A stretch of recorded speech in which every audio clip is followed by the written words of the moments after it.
anybody that made a self-hypnosis uh, session for me in the past, uh, it wasn't adapted to me at all. It was just a generic thing that they did, they gave to everybody.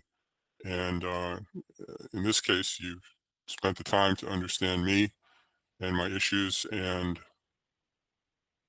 basically target what's in the hypnosis session to very specifically to my needs. Mm. And that's something I've really appreciated. How did you feel differently about the election anxiety before and after the hypnosis?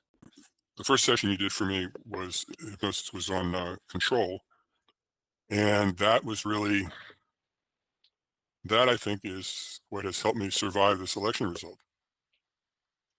In understanding that, before the election, when there's the potential for me to have any influence at all in the election, I did what I possibly could do.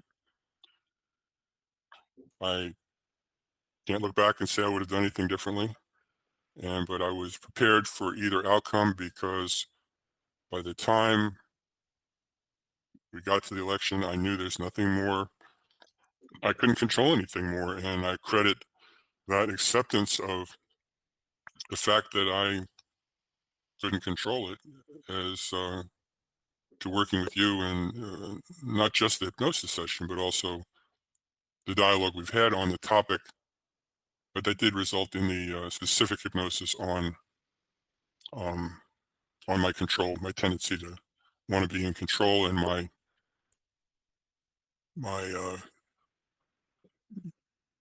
pain factor, uncomfortable factor, whatever, when I feel out of control,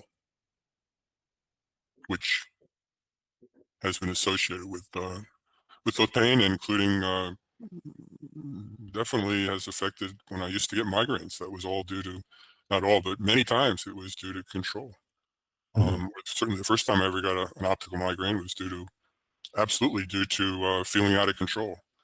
So we've addressed that issue together, and I think the hypnosis video helped with that. So the last week leading up to the election, I wasn't all freaked out because I had done everything that I felt might help. And when the election happened, it was like, well, it's the way it is. And I couldn't change it. I've seen 6 or 7 psychologists, at least 2 of which were PhD psychologists specializing in mind-body issues and chronic pain. And yet what I've found with you is that you have a broader view of things. You're more open to different ideas and how different views of the world can be melded together to deal with somebody's specific problems.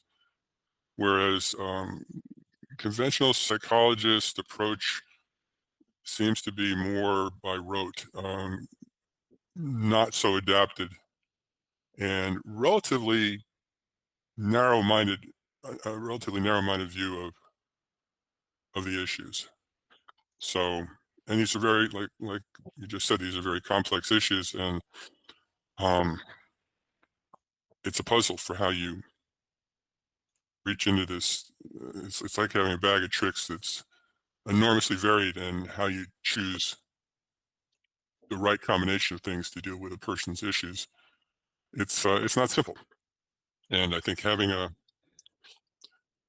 open mind and being able to see, also being able to see outside the box. That's something, believe it or not, I've seen through my career in electronics, is that the best diagnostician is somebody who can look outside of the obvious causes of a problem and see what else there might be. And at times I was able to suggest what the problem might be to people working for me who were stuck, because I could look outside the box and say, well, have you looked at such and such? Oh, gee, I hadn't thought of that.